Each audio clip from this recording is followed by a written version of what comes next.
Hello, welcome. This is the first time I'm doing a live where I'm on 2 different cameras. So, hopefully you'll hear me and see me okay. So if you're in Instagram or YouTube, if you just Ooh, hold on, I have some feedback. Hold, please. Hold on. Sorry, everyone. Okay. Can we hear me? Can we see me? Welcome. So, before I dive in, if you are catching the replay on YouTube, please know you can use the chapters that are included below and you can jump ahead and skip all the intros and me saying hello and welcoming people as we get started. Awesome. Thanks, everyone over on YouTube. Hello, Instagram folks. I'm so excited to do this. This is the first ever Balanced Wellness Wednesdays with Beth. And again, if you're catching the replay, feel free to use the chapters, jump ahead. Welcome all of my Instagram folks.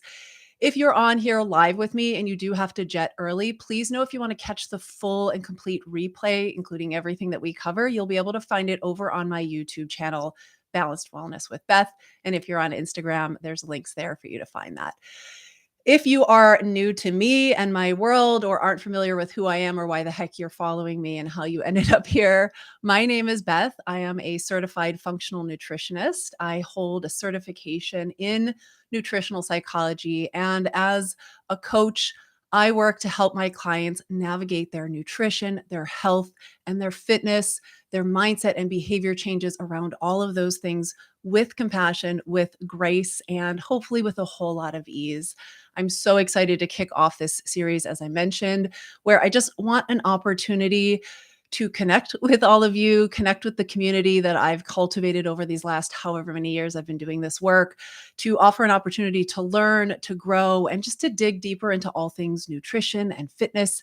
And of course, habit and behavior change, mindset, and mindfulness. And so every week, we're going to have a different topic that we dive into, and you'll have lots of space to share and to ask questions. I'm kind of seeing this as almost like a miniature live podcast where you get to be here while I'm talking about the things that light me up and bring me joy. And you'll be able to ask questions, and hopefully, I'll be able to support you even deeper. Before I dive in, any questions about if you're not hearing me, not any questions. Is anyone having any issues with hearing me? I just want to make sure that we're all good over here. Sorry about the hand on the YouTube. This is going to take some getting used to. Okay. So I guess on Instagram, people just request to be a part of your video. Interesting. All right. So I want to dive in. Tonight, we're going to be talking all about self-compassion and what I think is one of the most important parts of whatever your health and your wellness and your nutrition journey looks like. Just the opportunity to bring more self-compassion in and to also investigate when possibly you might be experiencing too much self-compassion, as I often hear from people, or maybe when you find yourself being so nice to yourself that you're stuck, you're feeling complacent, maybe you're not taking action, and what you can do about those things. I talk a great deal as a coach, as a functional nutrition practitioner. I talk a great deal, as you can imagine, about self-compassion and kindness and just the incredible importance of both of these things, all of these things. I truly think no matter what you're working on, that it's incredibly impactful. And I think it's impossible to consider that you will make sustainable and lasting changes and experience growth of any kind without implementing self-compassion and without implementing kindness. As I mentioned, something I hear quite frequently from my clients is when we do talk about compassion and when we do talk about being more kind to ourselves so we can achieve the things that we're after, um, is this idea that how do I know when I'm being too nice to myself, when I'm being so nice that the niceness turns into and the grace turns into excuses. And it's in fact come up several times this week with clients and in the groups that I coach that I thought it warranted a deeper conversation. It typically, as I said, it sounds like I think I might be giving myself too much grace, Beth. And when we're checking in, how are things going? How's it been going with your health habits? Or as I said, I think it's turning into excuses. The other thing I've heard is I'm afraid I'm just too kind to myself if I'm too kind to myself. So maybe this is before kindness has become a part of their journey. They'll often share things like, I'm afraid if I am too kind to myself that I won't do the things that I say that I want to do for myself, or I won't be able to stay motivated because this is hard work, right? No matter what your journey is. So I'd love to hear if any of you have ever felt this way, where you've maybe been afraid to use more compassion and more kindness in your journey, and to be nicer to yourself because you're afraid that if you are, that you won't stay motivated to keep going to do the hard stuff. And I'm going to tell you a bit about two different conversations I had this week, specifically with clients, because I think they're so common. I really feel that it's going to resonate with a lot of you. So feel free to use the chat box and share if you've ever felt this or ever thought this, or if it's something I was sharing earlier in my Instagram stories and asking some questions. Sarah's saying on Instagram, absolutely, it feels like a scapegoat, for sure. And I can understand that. So hopefully some of what I'll cover today will give you an opportunity to, as we like to say in the groups that I coach, call ourselves on our bullshit, but always with an undertone of compassion and kindness. Um, so the first conversation I had around this week was in my ongoing coaching group, my kind of VIP members only group called Flow and Thrive. Can't even say my own program names. Flow and Thrive Collective. And over the last few months, we've really been diving into the concept of the discomfort that we feel when we find ourselves saying that we want one thing or saying that we have certain goals and then consistently finding that we're doing the opposite or doing another thing, and just how crappy that feels to kind of wake up and be like, I keep saying I want this for myself, but here I am, another day, another weekend, another Friday night, another whatever, and I'm kind of doing the opposite of what I'm saying I want. So we've talked a lot in there about that discomfort that we often feel, and we've also talked about how important compassionate self-discipline can be in this journey, and how we can in fact, and this is a big topic with the folks I work with, how we can in fact choose to implement more intentional choices with our nutrition, how we can in fact engage things like restraint, things like structure and guidelines. And we don't necessarily have to fear that diet culture will be knocking on the door, that anytime we implement changes to our nutrition, that means we're engaging in diet culture or its restriction rules and dogma. And there's a lot of nuance required here. And of course, as always, a lot of balance that we have to take, and a lot of knowing ourselves and a lot of self-awareness. So we also talked a lot about the main difference between making intentional choices with our nutrition and potentially enacting some forms of restraint or even compassionate self-discipline, and how the main difference between diet culture and some of these other things I'm talking about tends to be flexibility and our ability to know what we want and know what we need, and to be able to adapt and adjust to our own personal needs and to our own personal core values. And of course, that's different to each of us. And this month specifically, and how this conversation that we're going to have tonight came up several times throughout, again, individuals that I work with, is this month we were specifically talking about our inner narrative, right? The voices in our head, the things that we think, the thoughts that we hold, the ways in which we speak to ourselves, that inner soundtrack, and all of the often super unsupportive, harmful, problematic ways we speak to ourselves when we aren't doing the things that we know make us feel good, when we do quote unquote fall off track, when we have blip days, as I like to call them, or blip weeks, or simply put, if we're just completely and totally out of alignment with our health habits and not really doing anything at all, right?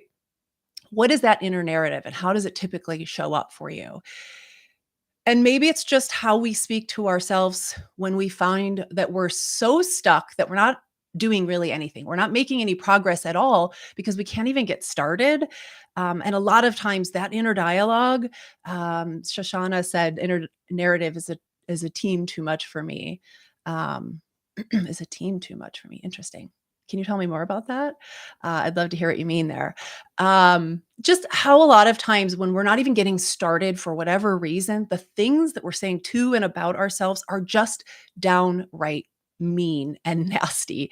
We'll say things like, see, I never stick with anything, or I'm a failure, or I have no willpower, I have no self control, I blew it again, I'm just not the kind of person who can do these things, I cannot make these kinds of changes without going back to extreme diets or having a hard set of rules. So never mind, I'm not even going to get started. Or even things like, I can't be trusted to make the decision. So I'm not even going to start going down this road again.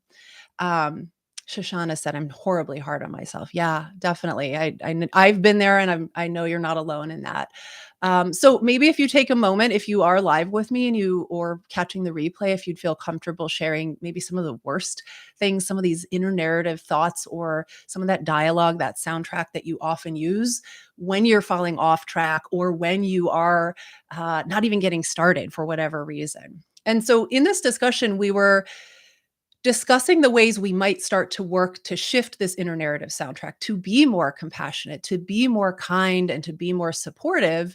And more specifically, the impact that this can have on motivating ourselves to keep going. Because here's the thing, I don't care who you are, I don't care how much you know, even if you're a quote unquote expert and you do this work for a living like me. Motivation is incredibly fleeting. We won't always be motivated. And sometimes we have to have tools in our back pocket, or things that we can turn to, or ways that we speak to ourselves that will help us become motivated in those moments when we're struggling. Margarita shared on YouTube, I'm extremely hard on myself, and inner recording replays. See, you can trust yourself with that food. Yeah. Yeah, absolutely. So one of the things, as I mentioned, that we talked about was, how can we speak to ourselves when we find ourselves stuck? How can we start to change the way that we're speaking to ourselves? And of course, as I said, we started to talk in the group about ways that we can start to shift this inner soundtrack. Sorry, I want to see what Sarah said on Instagram. Sarah said, you did it again. You said you wouldn't. Why can't you show up for yourself? Guess you'll never change. Yeah, I feel that. I've definitely said that myself before, or things like that, and definitely things that were worse. So, as we discuss this in Flow and Thrive Collective, the group that I coach, I did have one client who shared, as we were talking about and actually writing out and thinking about these things that we say to ourselves and the awful ways we speak to ourselves. She shared that she wasn't struggling so much with being unkind to herself or saying really harmful or hurtful things, but more that she felt she had gone to the other end of the spectrum, where she was giving herself what she called too much grace, or in her words, she actually said, I think I'm being too nice to myself. And she felt that that was what was keeping her from taking action towards her goals and making changes and having the growth that she was after. And again, I hear this quite frequently, where folks are thinking or have shared with me, I'm afraid if I give myself more compassion, I won't be motivated, that it'll turn into complacency or stagnancy or passive energy, and that too much niceness will turn into excuses. And I understand this fear. I know, as I said, I have felt this before. But first, I ask you to ask yourself, is that actually true? Like, is you being too nice to yourself the actual reason why you're not taking action? How factually true is that? And do you have evidence to prove that it's true? Are those kind words that you're speaking truly what is holding you back? And would being mean to yourself or less kind actually be better for you? And if it isn't those words that are stopping you, I just invite you to consider, is it possible to actually be too nice to ourselves? Like, do we really think that that's possible? I kind of argued or pushed back with this particular client and said, I don't think we can be too unkind to ourselves, or too kind, excuse me, too compassionate, too graceful and loving to ourselves. I don't think that that's possible. But maybe what we perceive as being too nice in moments like that, or too much grace, maybe it's simply that you're expecting yourself to choose actions. Maybe when you're seeing, oh, I'm not doing the stuff and I'm being too nice to myself, maybe it's that you're actually expecting yourself to do a whole lot of things that don't actually align with your goals and your core values. And when you are resisting those time and time again, you're sort of perceiving it as, I think it's that I'm being too nice to myself. I'm not doing it because I'm telling myself I shouldn't and I don't need to. And as I said, I think I would argue that it's possible that it has nothing to do with the words you're sharing, but it's more the expectations. Maybe there's a fear of failure underlying all of this. This is very, very common. And in fact, we had a long discussion about this. And this is, again, something I've certainly experienced in my journey with my health, with my nutrition, with my fitness, is this fear, this underlying fear of failure. which keeps us staying in the same place, because staying in the same place, even though we know kind of thinking, sort of taking a bird's eye view and looking at it isn't the best for us, our brain will often feel like where we currently are is the safer option and we should just stay there. So maybe it's a fear of failure that's keeping you from taking the next steps forward, because it doesn't feel safe. It doesn't feel comfortable. And we just stay where we are safe, where we are comfortable. Our brain will always pick easy, safe, comfortable, what it knows familiar. Maybe what you hear as kind words are more you giving yourself permission to throw the towel in to try to protect yourself. Again, that safety mechanism, our brain, our nervous system trying to keep us safe, because doing new things, doing and making big changes is incredibly hard. It's incredibly difficult, and your brain will always perceive that as scary and unsafe. And so maybe those kind words that sound to you like throw the towel in, don't keep going, you're okay where you are, just stay here, is just a safety mechanism. And again, there's very, very good reasons why our brain does this. But sometimes we have to recognize that they're there and interrupt those patterns and choose a different course, choose a different path. So then, of course, I want to share that all of this is drastically reinforced consistently, through societal messaging, right? Like we constantly, I'm a child of the 90s. I grew up in 90s diet culture. I don't know how many of you are as well, or how old all of you are, but we have constantly been told that we're not good enough, that we need to fix ourselves, that if we become better or smaller, we'll finally be enough. And so the way that we learned to motivate ourselves, I know I can speak to this, years of experience of this. The way that we learned to motivate ourselves was through shame, was through guilt, was through talking shit to ourselves. Right? Talking down to ourselves. That's what we thought would motivate us to keep going, to show up, to do it again, to keep that momentum going.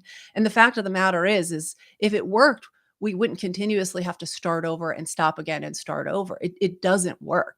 But that's what we believe. That's what we have been taught, and what we've heard our whole lives will get us motivated, will keep us going.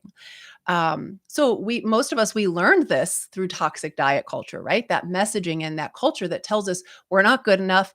You need to be fixed. You need to be smaller. You need to be better. And so we think shit talk yourself till you get there. And then when you get there, you'll be worthy, you'll be good enough. And now you can take care of yourself. And now you can speak kind words to yourself. And obviously, I think that's a whole load of bullshit, but I do want to honor that there's a reason why we believe that being too kind to ourselves or being too compassionate isn't going to work for us, because our whole life we've gone a separate way, a different way. So I also had another client that shared with me this week. She was having kind of a moment of feeling like she was experiencing what we all call imposter syndrome, right? So she and I touch base weekly. We're working together kind of in a full immersion one-on-one experience. And then we check in with each other each month on long one-on-one coaching calls. And we're always celebrating all the wonderful things that she's doing and connecting with all of the ways that she's grown since we started working together, and all the things she's doing differently now than in the past before we began this work. And when we talked this week, she shared that she's, while she's investing in herself in all of the ways that she is toward her nutrition and her health goals, that there's times that she feels like she's giving herself too much grace. That maybe because she's not being as strict or as rigid as she was at other times in the past with diet and nutrition and fitness goals, or simply if she finds herself just making a single individual choice that would be perceived to be out of alignment with her current goals, that as a result, she feels like she's a fraud or a phony.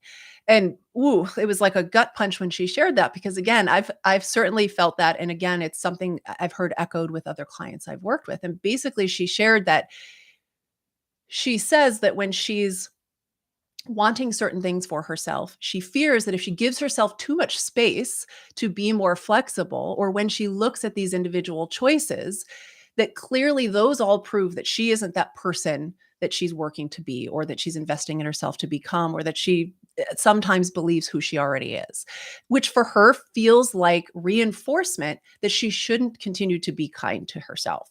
And so, again, I think we can obviously hear it's less about the choices and more about our perception of those choices and the way that we speak to ourselves about the choices and about the actions and the behaviors. So, with both individuals I'm sharing with you, we connected on this idea of something called cognitive dissonance. I don't know how many of you here have heard that word before, cognitive dissonance.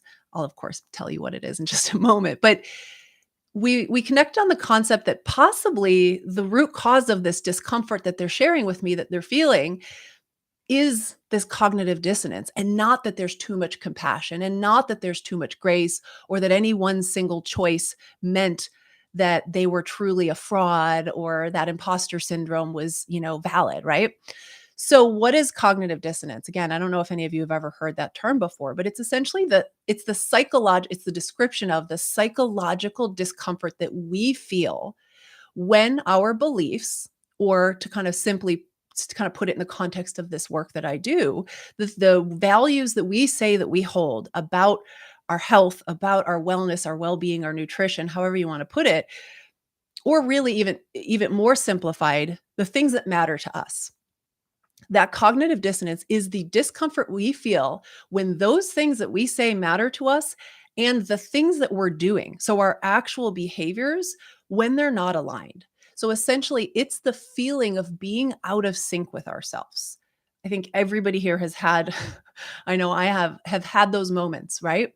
So it's essentially the feeling of being out of sync, and it can happen for so many reasons and in a variety of situations. From wanting to eat healthily, hey, I'm going to eat healthy this week, so I have better energy, or to achieve certain goals, but constantly finding yourself giving in to any and all cravings, or any and all desires without any thought or consideration, right? You can hear how if you're saying, hey, I want to eat more healthfully, I want to nourish myself, I want to take care of myself, I want to have better energy and feel better in my body, but you're consistently choosing to engage and make choices to give in to every craving as it comes up or every desire that you have without a moment of self-awareness or thought.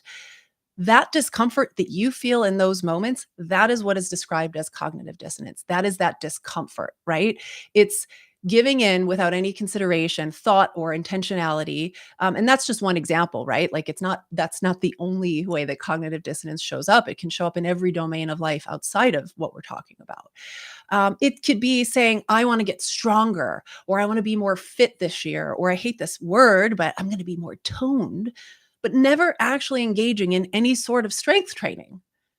That discomfort that you feel when you kind of almost come to and say, oh my gosh, I'm still not doing it.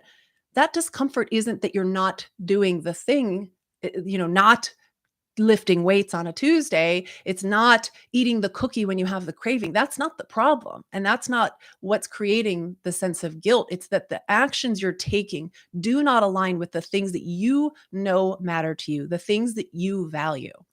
And so cognitive dissonance can show up as saying that you no longer want to participate in diet culture. I'm done with diet culture. I'm never doing this again. No more rules, no more restriction. However, you consistently find yourself running back to restrictive diets and resets whenever you feel out of control. Again, what you're doing when you reach for those tools or those restrictive diets or those resets, they may not actually be the problem. It might just be that the actions you're taking do not align with the things that you have said matter to you. So the thing that I think is most important here is that the discomfort isn't actually about the foods we are or are not eating. And it isn't about individual choices that we're making or a single day where you eat too many chips or crave a cookie and then eat a cookie. It's actually when those behaviors become patterns and those patterns become repetitive and those impact how we feel. The pain and the discomfort isn't about the one food. Oh, that's a bad food. I need to stop eating that food. I was bad and that food is bad, or the choices themselves, but more it's the pain of simply not acting in a way that aligns with what matters to us and what we say we believe in and the things that we hold as core values. And so Here's how this all comes together is that the problem with cognitive dissonance is that it often keeps us from achieving our goals. When our beliefs and our behaviors are in conflict, this sense of unease can be really difficult to resolve, especially if we don't recognize where the sense of unease comes from. And this is what can lead us to things like procrastination, self sabotage, feeling like us being too kind or compassionate or giving ourselves too much grace is the actual problem when they are not in fact, the problems. The problems are that we are in a state of conflict because our beliefs and our behaviors do not match up. And ultimately, this leads to a feeling of being stuck or stagnant in whatever place that we are. So, for the client who shared with me that she was worried she was being too nice, I invited her to consider that maybe the discomfort wasn't from the niceness. Because again, I don't actually think that we can be too nice to ourselves, but more that she knew deep down that the way she was handling these feelings that she was having, or the ways that she was speaking to herself, even if on paper they looked too nice and too kind, it wasn't the words themselves or the action she was taking as a result. It was simply that it didn't align with her beliefs and her values. And she recognized as we talked through it that much of this was how she was speaking to herself about getting started at all. And that the fear she had of doing it wrong was kind of what was stopping her from taking that step in the first place. So it felt easier for her to let herself throw in the towel and not even get started at all to avoid the fear and then, of course, the discomfort of the failure, right? So hopefully you're following where I'm going with this and how all of this kind of comes together, that the problem wasn't she was talking too kindly to herself or that she wasn't being too compassionate. Again, it's that disconnect and sort of that deeper level of allowing herself to throw in the towel when throwing in the towel actually wasn't the most compassionate and kind choice for her because it was keeping her stuck. It was keeping her from the things that she has clarified and stated really do matter to her and are things that she wants to work on. For the client who shared with me, excuse me, that she was experiencing that imposter syndrome, we talked about the feelings were not so much about the specific choices or foods, as I've already mentioned, but more that when she was making these certain choices, she recognized subconsciously that it didn't align with the things she was saying matters for her. And so for this particular client, I think that there's possibly, and we're kind of working through this, but there's possibly an underlying need for a little bit more clarity in the steps that are, in fact, more aligned for her right now in this season of life. So she's not comparing choices now to things she did in the past or rules she followed in the past or diets that she followed in the past. That instead she took some time, that we take some time together to clarify kind of some structure around what would align for her right now, right? and and with that need, I think having a little bit more structure and more guidelines, this allows for that flexibility I mentioned, that the flexibility is what gets us out of that fear of diet culture and the fear of restriction and rules and makes us realize that the flexibility is what differentiates structure, guidelines, restraint, compassionate self-discipline from toxic diet culture. But it was also a result of how she spoke to herself, right? So that imposter syndrome and some of what she was experiencing was also a result of how she spoke to herself in those moments about those choices that I think is kind of what needs the attention, right? So let's talk about how we can break some of these patterns and make sure that our compassion and make sure that our kindness doesn't turn into excuses, that it doesn't kind of keep us from taking action in ways that align with our core values and the things that we say matter to us. And I think you can follow where I'm going here. We most importantly have to consider how we talk to and about ourselves, our inner dialogue, essentially. And there's a really simple method for approaching this with a lot of clarity and a lot of direction. And again, as I'm going through this, if you're here with me live, please feel free to drop in the comments if you have any questions. And of course, if you have to drop out, but you think this is something you'd like to catch at a later time, the replay of this will be up on my YouTube because we're live both on Instagram and YouTube right now. So as I said, how we speak to ourselves matters, or how we speak to ourselves matters. So I think the first and most important step, and you probably have heard this before, but I really invite you to sit with this and to do the work, to consider how you might speak to a loved one. Again, it's all kind of lip service when you go, oh, would you ever say that to someone you love? Would you say that to your best friend? No, and you move on, right? But I actually want you, and this is something we did in the group this week, I really want you to think about how you would speak to someone else in a situation like yours. How would we speak to someone we love who is finding themselves struggling with their health goals, maybe neglecting their core values? Sorry. If they're falling quote unquote off track, or maybe again, maybe they're just feeling fearful or intimidated about starting at all. Maybe if you're struggling, as my client was, with that imposter syndrome, how would you speak to a friend who is struggling with these things, or a loved one, or a child, or a parent, or a partner? Here's some things to consider. We likely would not say to someone we love, "It's okay. It's probably just too hard, and maybe you should just quit." We've all said that to ourselves before, right? Things get a little tough. And sometimes this is where the compassion starts to turn into too much grace, starts to turn into excuses. Just throw the towel in. You probably can't do it. You would never say that to them, but we sure as hell say it to ourselves. You might not say to a friend or someone you love, just start again later when life is easier. Or why don't you let go of all of it for the next week since you already blew it today? And then you can just go all in, change everything again next week, next Monday, whenever. That doesn't sound very compassionate or supportive, right? Does it? Like, I don't think it does. It sounds like you don't believe in your friend or your loved one or your child. You just think that they can't do hard things. You would probably not say that to a friend. You're essentially encouraging them to just throw in the towel and give up on themselves. But again, these are the things that we say to ourselves. And these are the things you may perceive as, I'm being kind to myself. I'm saying, don't worry about it, start again. That may not be the most compassionate way to speak to ourselves in those moments. It might be more like, I know this is important to you, and I know that you have what it takes to do hard things. Or you are super capable, but maybe you're trying to do too many things at once. Maybe you're trying to change too much at once. Let's work together and break it down into smaller, more manageable steps. Again, we don't give ourselves that grace. We don't give ourselves that compassion. We say, throw the towel in, that was hard. Just eat all the food, throw it all away, and start again on Monday. And we'll go even harder. We'll restrict, and set up even more rules or do more things, right? So how we speak to a loved one is is so much different than how we choose to speak to ourselves in these moments. So, what are the words you would say to this person that you love, a loved one, a daughter, a friend, a partner, a parent? How would you speak to them if they were struggling to make more aligned choices, or if they came to you because they're struggling to get started at all with the choices that they know will help them feel better? Again, I'm going to give you a few examples of things we say to ourselves.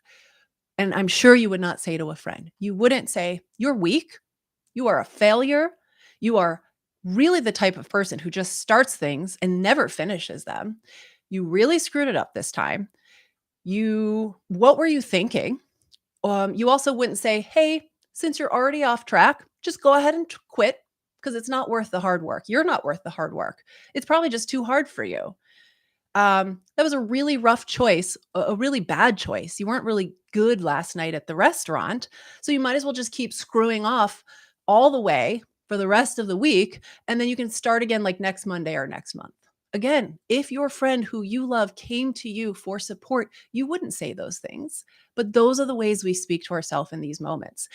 If they had serious goals of improving their health, you wouldn't say, "Honestly, I think you just deserve to eat whatever you want, whenever you want it. No restraint, no structure. Just go for it all the time, YOLO." Especially if they were dealing with some underlying health complications, disease, and they came to you and said, "I'm really struggling and I want to make these changes." You wouldn't just say, "You know what?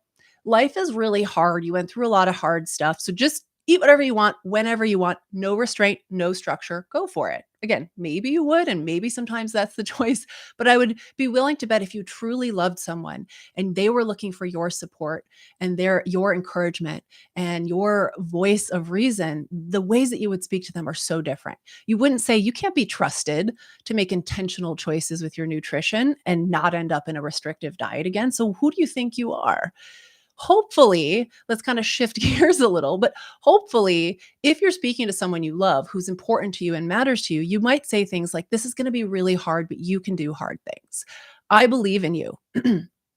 I think you can learn from this and move forward." You can do anything you set your mind to. You deserve to feel good and to feel happy. Please don't beat yourself up for what you haven't done or the choices you've made or everything that still needs to be done. Let's just work on focusing on what feels doable for you right now. Maybe you are expecting too much of yourself. You might encourage them to think about like they were taking on too much at once.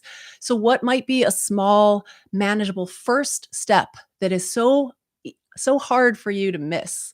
So hard for you to miss? Yeah. So easy, you can't miss it. Make it so easy you can't miss it. What is that step? How can I help you take that right now? Again, we wouldn't give ourselves that same compassion and grace a lot of times. So, why is it that you believe that others whom you love dearly deserve this kind of support, this kind of care, this kind of compassion and encouragement, but for some reason that you don't? And I think a lot of times we look at ourselves in these moments and we label it as a lack of self motivation or even a lack of self discipline or self control. And what it ends up being is a lack of self care and a lack of self worth and recognizing the importance of treating our body with care. And even more importantly, recognizing that you are, in fact, more than deserving to hear those motivational messages that are going to carry you through the challenging times much easier and with much more kindness and compassion than all that shit talking we talk through. So the goal here is to work to become your own motivational coach. And some steps that I think that you can take around this work that we're talking about is, of course, to think about the things that I'm offering here. But as I said, I think a lot of times we hear people say, you wouldn't talk to your friend that way, so don't talk to yourself. And we go, yeah, yeah, you're right. And then the very next time we're in a hard situation, the very next time we're faced with a challenge, we go right back into these kind of patterns of thinking and patterns of speaking to ourselves without thinking. So I really encourage you to actually do some journaling around this, to actually start by writing down the ways that you typically speak to yourself when you have a blip in your health habits, when there's a lapse in you focusing on the things that are important for you to take care of yourself, when you find yourself out of alignment, off track, whatever you want to call it, or just not doing anything when you are certain and clear that you want to be taking action, right? So, what are you saying to yourself in those moments? Take a piece of paper and actually write down those things. And when we walked through this in the group, I encourage people to sit with the discomfort of recognizing that we talk so horribly to ourselves. That part of why we resist the facing those and writing them on paper and actually doing this deeper work is because you're not going to feel really good when you see the way that you speak to yourself, when you're struggling to take on hard health habits or to stay in alignment or you fell off track again, however you want to see it. If you actually see on paper how you tend to speak to yourself, it's no wonder you don't keep going. It's no wonder you constantly quit or give yourself so much grace that you say, start again on Monday, start again next week, we'll try again next time, throw in the towel, you can't stick with things, because the way that you speak to yourself in those moments is so horrible. It's incredible. So I really encourage you to actually sit down with a blank piece of paper and write out how you speak to yourself in those moments when you're struggling, when you're experiencing falling off track. And I encourage you to also recognize how it feels to actually read those words. What does it feel like to see those words on paper? And again, ask yourself, would I say those words to anyone else? And can you imagine that they're actually helpful? Is there anything about those words that you wrote down that feels like it would be motivating or help you take action and create the motivation that you're going to need and the momentum you're going to need to keep showing up for your health habits? Because again, motivation is fleeting. It isn't always there. We have to become our own motivational coach and our own cheerleader. And we have to look at the words that we're using typically in those times. And again, how might you speak to someone you love when you're supporting and encouraging them? And write those down too. What we did in the group was we talked about taking these two different versions, what we say to ourselves, that inner narrative, the soundtrack, this horrible things we say to ourselves, or maybe the ways that we encourage ourselves to just quit and give up, or not to start at all because it's going to be hard or scary, and compare those to the things that we would say to someone we love. And finally, another practice you can do, and again, this is something that we talk about in the group that I coach, is actually writing out what an ideal day might be. But I encourage you not to write out an ideal day for you if you're currently struggling in that way. But again, think about someone you love who's coming to you for help with their nutrition and health habits, with fitness goals that they have, with things they're trying to implement to feel healthier and to feel more vibrant. And maybe choose that their goals match with yours so that you can kind of play those mind games and write out what you would love for this person you love to do on an ideal day where they're taking care of themselves. And maybe look at that for you and ask, what do I feel ready, able, and willing to do right now? And where we often fail ourselves is we try to do it all. Pick one or two things, show up, do the basic ass stuff that you can do tomorrow, and rinse and repeat until those feel so easy that you're ready to add more. So I'm going to wrap all of this up with a common misconception around compassion and a reminder that you might need is, and something you'll often hear me talking about in my emails or on Instagram stories, is this idea that the compassionate choice isn't always about doing less or not putting any discipline in place, or compassion isn't always about letting go and relaxing and throwing in the towel and choosing no discipline and taking some time away. Yes, there are absolutely times in our life where that is the most compassionate choice, but sometimes, if you're recognizing that you think you're going too quote unquote easy on yourself, if that's what your narrative is, sometimes the most compassionate choice that we can make for ourselves is to show up and take action, to take one small aligned step towards the things that matter most to us, that align with our core values, that build that momentum, that create the motivation, and to do it in a compassionate and aligned way. It doesn't have to be so black and white where you're only doing diets or you're throwing it all away. The secret's in the middle somewhere, and we've got to take on the work of deciding what that is. And it's going to be unique to each of us. And lastly, I'll say, because again, this is a topic that comes up frequently with the folks I work with, is that if your fear of falling back into diet culture is creating almost an overcorrection where you're making choices to avoid this boogeyman that you fear, and again, I've lived through it just like all of you. I have trauma from it. I experienced it. I understand. However, if this fear of dieting and diet culture is creating this overcorrection that turns into a form of complacency, a form of passivity, or even self-neglect. Listen, if you're doing that and you're fearing diet culture and everything you're doing is making you feel good and you love your life, you're probably not listening to this or watching this.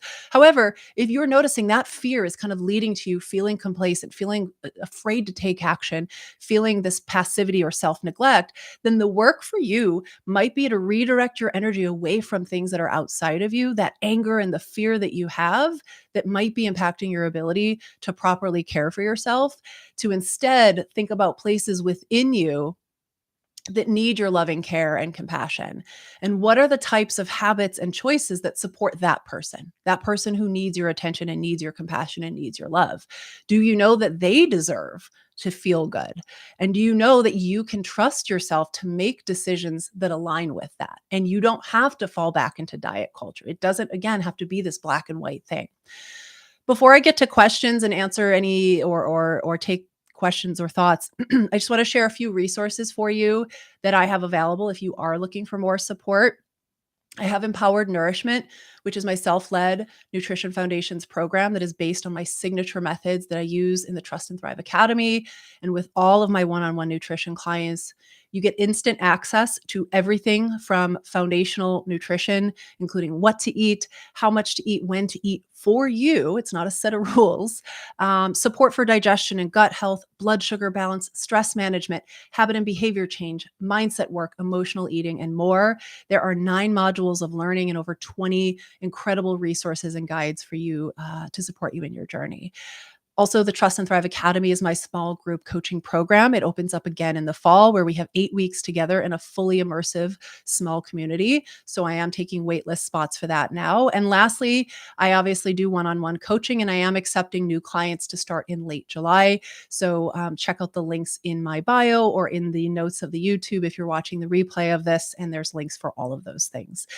Thank you so much for being here. I'd love to open it up for any questions. And if you have anything that you'd like to share with me about what we chatted about tonight, I appreciate you all being here and listening. And thanks for everybody that's been sharing thoughts both on the Instagram and the YouTube. There was a comment over on YouTube that said, been listening while driving. Excuse me. All of this is advice is what I keep telling myself in the back of my head, but hearing it out loud really helps. Awesome. Well, I'm glad that it resonated with you. Thanks for sharing that. Any questions? Can I answer any questions about what we chatted about on this live or anything at all? I'd love to offer support while I have you. I do plan to be doing these weekly. We're going to do what I'm calling Balanced Wellness Wednesdays with Beth. So, if there's specific topics that you'd like to hear more about or things you'd like to learn about, please reach out to me and let me know. I have lots of stuff planned for you. And I just, some will be a little bit longer. I always talk more. As I mentioned in my stories, the reason I didn't share this in my stories is brevity is not my superpower. But I do love chatting. So hopefully you're here. Love you too, Joan. Thank you. Dimity said, thank you so much, Beth. This has been valuable, especially the coaching scripts. You're welcome. It's so nice to see you, Dimity. Shoshona said, you sparked a change for me. Thank you. I love that. I love that you joined the gym and have been moving your body and taking care of yourself and drinking your water. That makes me so happy. It's why I do this. I love what I do. I love sharing this. I love being able to, part of why I wanted to do these lives was I really just want to, yeah, BWWWB. I just want to be able to connect with people. Doing this work and doing it virtually is really a strange, it's just strange. I don't love podcasting because I don't love talking to myself. I like talking to humans. I like hearing from people. I like sharing and seeing what you all have to say and getting feedback. I love what I do and I love knowing that it helps. So I really, and I can't thank you all enough for being on the live. And like I said, hopefully there's enough interest that we can do this every week for Balanced Wellness Wednesdays with Beth. Margarita said, as usual, great info, and you are effing amazing. Thanks, Margarita. You're amazing too.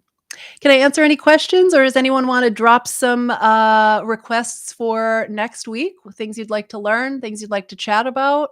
I'm always a big fan of the mindset stuff. I know it requires a lot of nuance and a lot of talking on my part, but I'd love to hear if there's specific things that you could use request on or use support on before I sign off.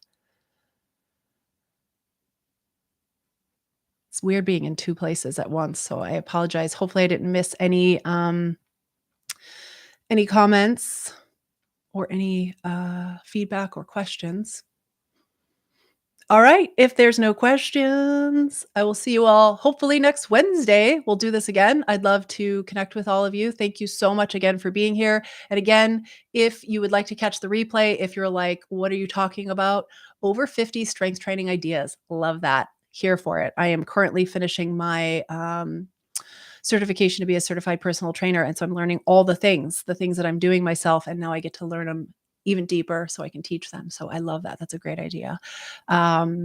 Yes, if you're catching the replay or if you're joining me live, excuse me, if you're joining me late on the live and you want to catch the replay, you can find that over on YouTube. I'm just going to edit it up quick and make sure it's there. If you want to join there, you'll also find chapters so you can pop through to certain topics if you want to find things easier. I encourage you to subscribe to my YouTube channel, Balanced Wellness with Beth, as I will eventually be doing the lives exclusively on YouTube. I'm hoping to build a little bit more of a community there and use the power of YouTube because sometimes some of these other platforms that shall not be named do not live up to my expectations. All right. Have a wonderful evening. Happy Wednesday. Thank you so much for being here. I will see you all again, hopefully very soon, and be well. Take care.